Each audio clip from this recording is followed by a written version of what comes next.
Karate Kid Legends is the latest Sony Pictures film and the conclusion of the Karate Kid slash Cobra Kai universe.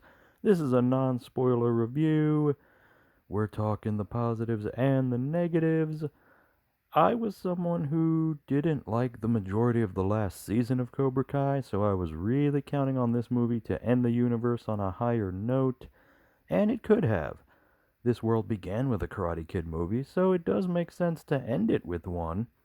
Plus, when they announced they were combining the universes with Ralph Macchio and Jackie Chan's Karate Kid films, that was exciting for fans. The original plot synopsis was met with negative reaction, and then the company decided to change directions, signing both of them, and of course, delaying the film by 5 months, which is a sign that perhaps there was an attempt at a higher quality product here. And now, having seen the film myself, I gotta say, this universe has still ended with a whimper instead of a bang. Alright, let's talk the positives and the negatives. First positive, though, Li Fong, the new Karate Kid, as played by Ben Wang. He was charismatic, he was funny, he had good chemistry with the love interest. I didn't hear of this actor before, and now I'm looking forward to seeing him later in The Long Walk. He actually knew martial arts in real life when he auditioned, which maybe that's what gave him the edge over the thousands of other people who auditioned. I don't know. But I thought he did a very good job. First, negative, the soundtrack.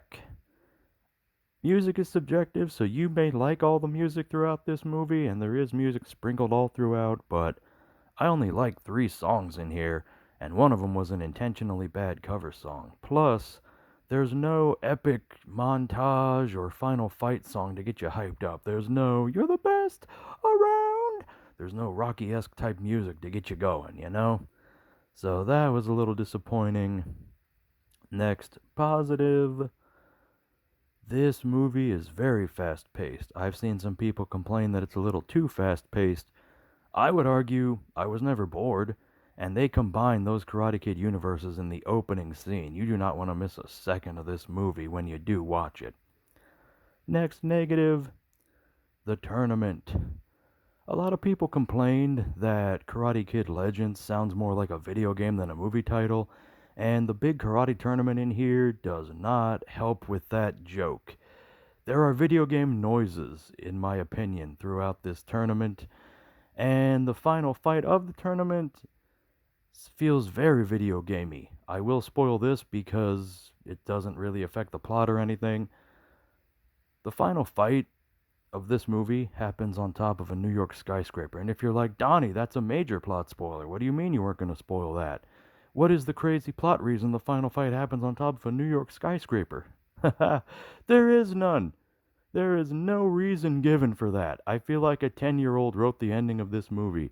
And yes, I've made that joke before, but I'm going to make it again because it's true. It literally feels like a 10-year-old went, yo, bro, what if they fought on a skyscraper? Okay, why? Because it'd look cool, dude. And to be fair to that 10-year-old, it did look cool. So I guess that's a positive, but literally no plot reason given why that had to be the case. It just was a thing that happened in the movie. But you know what? A Karate Kid video game could be pretty sick. A Cobra Kai game, maybe that is the next step for this universe. I don't know.